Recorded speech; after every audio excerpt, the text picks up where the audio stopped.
Welcome to Troy Time. Hey, check it out. Today I want to talk to you about this awesome little improvement that I've done to the downspouts, to the hydroponic downspouts, okay? It's a wicking bed, right? It's working out awesome, okay? Technically, it is a SIP. It is a sub-irrigated planter, and it's also a hydroponic wicking hybrid. So that's what it is, and it's working great. And I really like this style. I've been using it a lot lately. I'm going to be using it a lot going forward, just because there's a lot of benefits to it. And we'll talk about that. But for right now, this is just such an awesome thing. I've done this wicking method before last year, and I used these Panda film bags, and it worked awesome. I had a huge harvest, and even some of the vegetables next to them, the exact same vegetables, they didn't have near the harvest of what the wicking bed did. It just had so much nutrition being wicked up through those downspouts, worked out perfectly. So that's where I first got the idea. But it is a little wonky with the bags. They do need a couple of downspouts, and they sometimes just don't have the same kind of support that I would like it to be from other containers, right? So I obviously had lots and lots of downspouts from previous projects that I use all the time and still do use. And I had tons of these stackable Dollar Tree stackable planters, and I mean tons of these, right? From other things that worked out really, really well too. But they all had a hole in them already. So it just seemed so simple and so easy to say, hey, I'll just stack those on top, and those will be sort of a hardened version of the wicking bed. And it's been working great, okay? There's not much of really a build to it. You can tell I've got the pool noodles in there with the wicks. The pool noodle is sitting on just like it would sit on the downspout anyways, and then I've just wedged that into the hole in the stackable planters and put a 1 foot wick in there, and it's worked perfectly. I was surprised how well that held. It's almost like they're welded together. That pool noodle does a great job, and it's easy to fill. You just slide the container; it rotates, so you can just rotate it to open up a hole. And then I just use a pitcher with a long spout, and I just can pour the nutrients right in there. It works out really, really well. And then when you're done, just rotate it right back to cover the hole and keep the light out. So super simple. I don't have to worry about moving pool noodles around and plugging things and all that. It's just slide it out and slide it right back in, baby.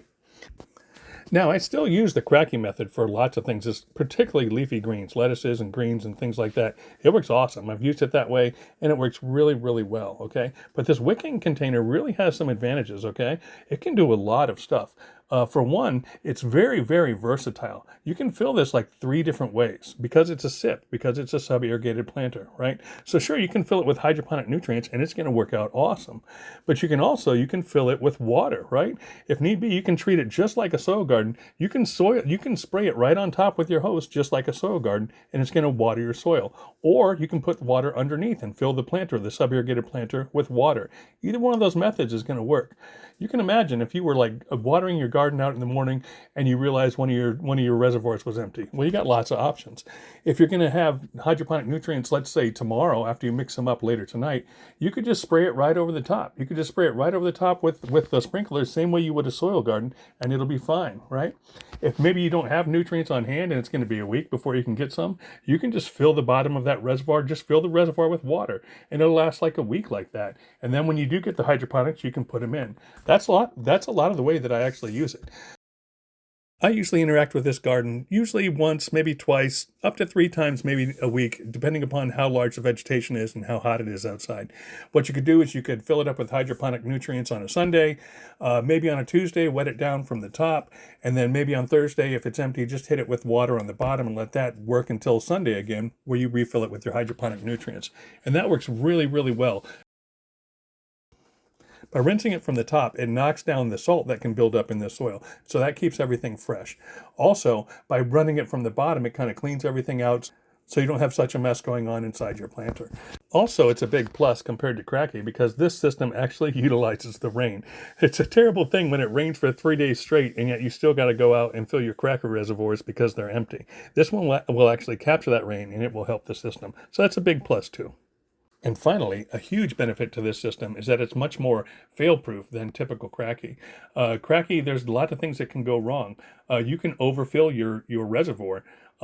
This, you can't overfill it. It's wicking in. So you can fill the entire reservoir and you don't have to worry about drowning your plants. It's the wick that's in the reservoir. It's not the roots necessarily, or at least not all of them. Secondly, if it does drain, typically cracky, once that reservoir drained, your plant's gone. It's dead in like 6 hours, right? But with this, all that moisture is still contained within the soil. So it's much more forgiving. You can drain that reservoir and you still probably have 3 days where that plant's going to be fine, right? It's just going to use all the moisture that's in the soil, and it just works out well. So this really is a superior method to general cracky for a lot of things. Not to mention that it can also grow a wider variety of different vegetables in the soil than you can do with just traditional cracky. All right, so let's take a peek at what we're growing this time. This is show-going turnips, and they are doing awesome. It's actually a little late in the season for them, but they're doing great. This is next up is Lola Rosa. It's just on the verge of turning red, so that's awesome. This is beautiful once that starts to happen. It's doing awesome in here as well. Next up is beets. I'm growing them for their greens, not the bulb. And they're doing awesome. I put 3 in each little cell. This is a snowball turnips, and even these turnips, I'm kind of surprised they're not bolting. They're doing really well. Some of the other gardens, my turnips are bolting. Pak Choi, one of my favorites. It's doing really good. It's hanging in there great, guys. It's loving the sun. It's doing well. Also, we've got, next up is kale. I'm kind of surprised, the kale. I'm not a big fan of mature kale, but I do like baby kale. So we're going to harvest this as baby kale. Also, we have, what is this, chard? Our chard, I had other chard that's already bolted, but this chard is going good, man. It's going really strong. So it's going to be colorful. It's going to look great. Really surprised by this one, spinach. My spinach is doing great. It's just loving it. Right here in this spot, we're getting about 4 hours of sun a day, and all these plants seem to be loving it. But you can grow more than just greens. Here I got a patio tomato, and it's doing awesome. I just transplanted that, and here we're interplanting. So I did put some lettuce in there. I may switch that out for some basil. I may move things around. I'm not exactly sure. But that's a good example of actually interplanting, which is another benefit of these planters, right? So also we have a pepper. I put a banana pepper. You can grow different types of peppers. Basically anything with the tomatoes and peppers and even cucumbers, you're looking for dwarf, you're looking for patio, or you're looking for snack type. And I put some green onions in there as well. They look a little funny right now, but they just got transplanted right from the fridge, so we'll see how they do. That's a top-down view of the garden. Everything's growing, looking good. Yeah, it's just been a really successful grow. Everything's going really, really well. I will say this, and you can notice it, it's not best suited in a ladder format. The back of the ladder is in shade, and so a lot of those plants are smaller, you may notice. I'll give you a view across the whole thing in a video portion here in a minute. Here's a quick skim across so you can see how things look. Yeah, just in their place, you can tell the shadow is casting in the back. So I would want a wider displacement or a wider platform with sun not being shadowed by the next deck up. So but generally, the stuff that's in the sun is doing wonderful. So that's not a critique of the system. That's just the placement on the ladder. So this is probably best used in a horizontal setting. And we'll show some of that here coming up as well. But yeah, and it's amazing because you don't have to grow just greens. You can grow tomatoes. You can grow peppers. You can grow cucumbers, all on this setup. So all kinds of different stuff is going to open up to be used with these downspouts because now you've got the root room that the soil provides. So it's just been working out really, really well.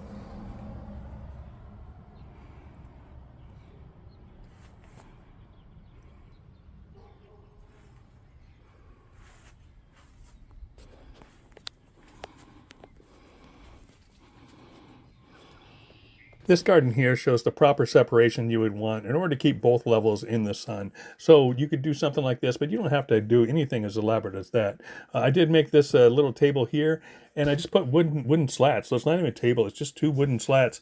And you can put the downspouts the long way across them, and that just works out awesome. And you can adjust as needed. You could do something as simple as just throwing down one of these. 2 4-foot downspouts will fit on a 2x4 between 2 concrete blocks. Or you could do 4 concrete blocks and 2 2x4s, and then you could just have this type of system, and you can just slide them and space them as you need them. However, when the plants grow, if they get larger, you just slide it over and give it more room. So that works out really, really well, and that's a real simple way that you could do it. You could also do almost like a keyhole garden right on your patio, right on your deck. That the design of that downspout fits perfectly right on the railing. So you could have a beautiful garden that you could just walk right around your deck to tend to. It's really, really a nice way to go. It's pretty. So I think this is just super versatile. I've been doing this new wicking method with quite a bit of my stuff. Another great thing about this whole garden is that this only uses about $30 in materials, right? One downspout will give you two 4-foot sections and a 2-foot section, right? That's $15. And then you'll need 10 of the planters, of the Dollar Tree planters. And that comes in about $12.50. So, and then a little bit of string for the wicks, but that's almost nominal, a couple dollars. So you're right around that $30 mark for a whole lot of plant space that's going to tend to itself in a really great way. And it's just going to give you lots of options. So I think it's a great improvement. I think it's really got a lot to offer. And it might be the right garden for you. The only downside of this one is if you're starting from scratch, it is going to take a little bit of work. You got to drill a bunch of holes in the downspouts. You got to drill some holes in the planters. For those of us that already have that stuff on hand, it's merely a matter of just snapping them together. But if you're 90 or you're 9, this probably isn't the best garden, and go check out some of my other videos. But if you like the DIY stuff and you don't mind putting in a little bit of work up front, you can probably kick this out in about 2 hours or so and have a wonderful garden that's only going to cost you about $30 in materials. So that's a great point too. Still doing the cracking method on a lot too, but the wicking method has a lot of advantages. So you'll see that coming forth. We still got a lot of gardens to show you guys. And yeah, the wicking method is really working well in several of my gardens this year. So we're glad you're here. I hope you like this garden. Let me know in the comments. Also, I just talked about opening up my Facebook page. That's TroyTime02 Plants, Preps, and Pups. So go subscribe to that if you haven't. And it's going to be great. And we really want everyone interacting there. So show us pictures of your garden and what you got going on, or whatever you have that's pertinent to pups, preps, and plants. Right? It's great stuff. So go check out that Facebook group. It's a Facebook group, so definitely go there and subscribe. And thanks for coming along. We got so many more gardens to show you yet, along with other type of material. I've got some wilderness survival stuff coming. I've been working on lots of different stuff on that Facebook page, on the Facebook group. You'll see some of the behind the scenes. I'll start showing some of the stuff that I'm working on before I get my videos done. But everything's going great. I'm super excited for this summer. I'll leave a link to the older wicking video from last year so you can check out that harvest, and also leave a link to the Facebook group so that you can go over there, jump in, say hello. Thanks for being here, guys. We got more videos coming soon. Make sure you're subscribed. We'll talk to you again soon. This is Troy Time. I'm out.